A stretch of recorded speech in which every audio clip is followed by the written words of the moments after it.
Okay guys, so we're on the back side of your notes now.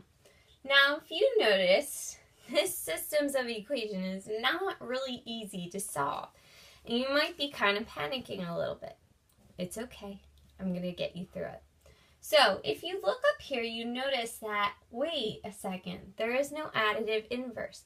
There's nothing that cancels out. My x's are different and my y's are different. What am I going to do? Well, there's this rule of math that I can multiply the whole equation by some factor, meaning some number, and that can help me solve the equation. Now, if you look, 6 and 3, or 3 is a factor of 6, so if I wanted to, I could multiply this whole equation by 2, but then I'd want it to be a positive, so it'd be a negative 2. So that's one option. Or I can multiply the bottom equation by just 2. If I do that, that conveniently makes this a negative 4, and it'll give me an additive inverse to subtract. So let's rewrite the equation. So I'm going to do, first, I'm going to multiply this by a factor of 2. So if I just bring down my negative 6x plus 4y equals 2, let's rewrite this. So I'm going to distribute the 2 to each 3 terms. So 2 times negative 3x is going to be negative 6x. Then I'm going to have minus 2 times negative 2y is negative 4y, and that equals then 2 times negative 7, which is negative 14. All right, now I have an additive inverse. So what I'm going to do is I'm going to add them together. All right, so I'm going to take these two, and now I'm going to add, and I'm going to first solve for my x. Because these are additive inverses, they're going to equal 0. So negative 6x plus negative 6x is negative 12x. This is 0. And then we get equals negative 12. Convenient. So then I divide by negative 12 on both sides to isolate the variable, to get the variable alone. My 12s cancel out on that side, and I get x equals 1. All right? Then what I can do is I can go back in and plug it in.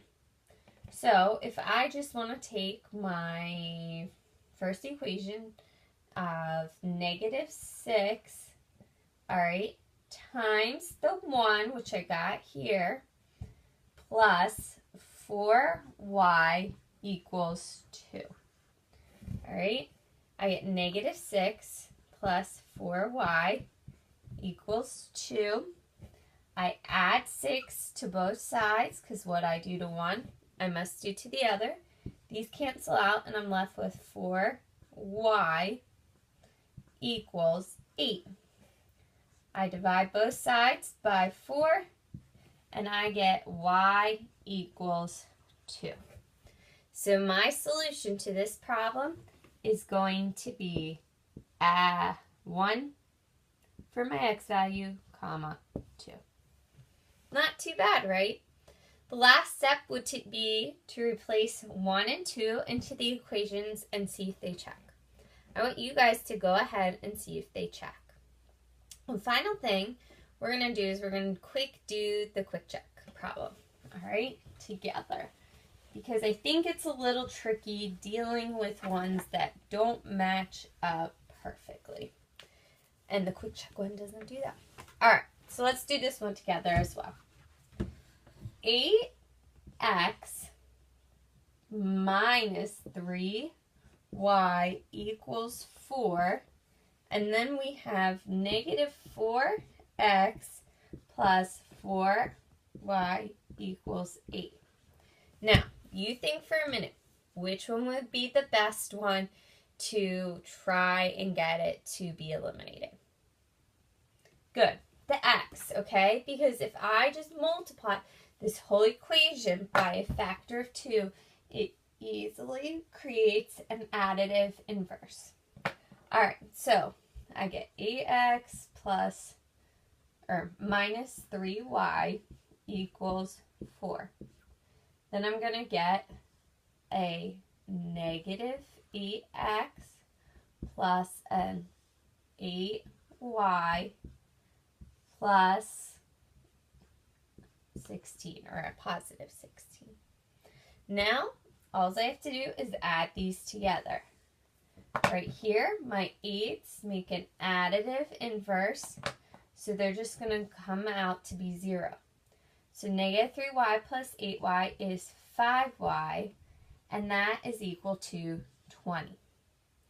I divide by the 5 to isolate the variable, and I get y equals 4. Easy peasy lemon squeezy. All right, now I'm going to go back up to my original problem. 8x minus 3y equals 4. I'm going to plug the y in here. So 8x minus 3 times our 4 equals 4. I'm going to get 8x minus 12 equals 4. If I add 12 to both sides, I get 8x equals 16. Divide by 8, and x, hopefully you can see this, equals 2. So our final equation, or our solution to the equation, is 2, 4. Okay? Hopefully that makes sense. Hopefully you were able to follow along with me.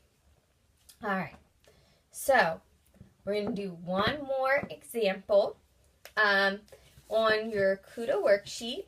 All right. That was the one you should have gotten yesterday with the sub. If you did not, I probably would have handed it back to you by now.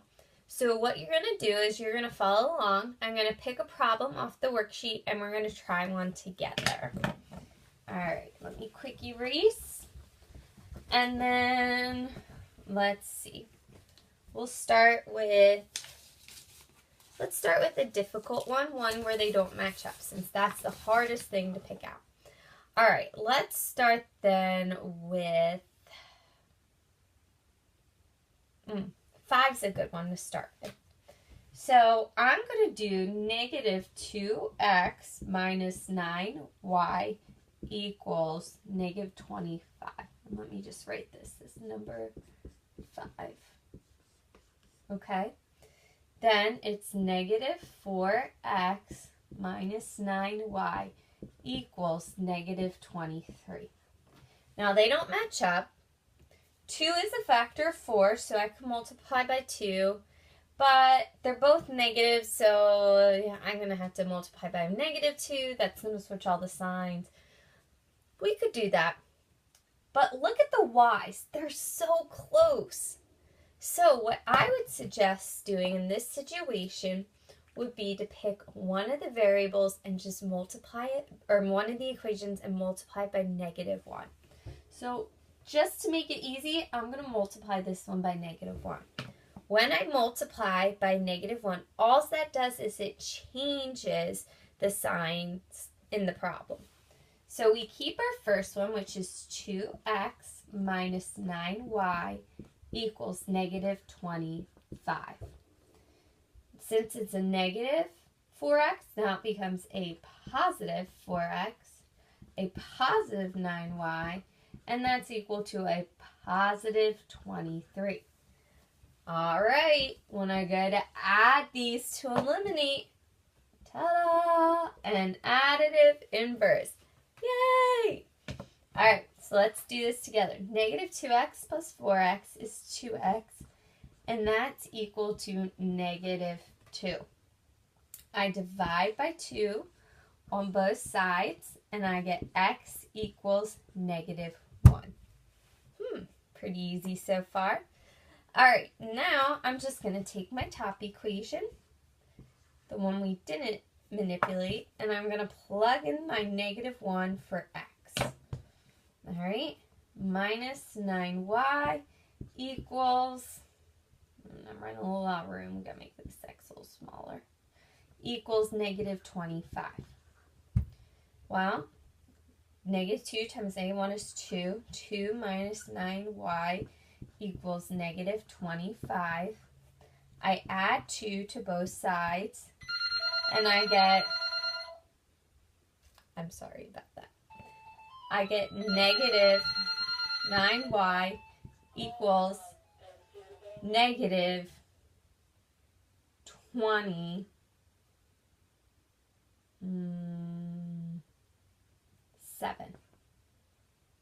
Oh, you know what? Miss B made a mistake. This is a positive 2. You gotta subtract it. But it does still equal negative 27. You divide by negative 9, then on both sides, and I will get y equals 3. So the solution to this problem here is our x equaled negative 1 and our y equaled 3. Pretty easy? I hope it was. All right, so now what I want you to do is I want you to practice some of the problems on the Kudo worksheet. Good luck.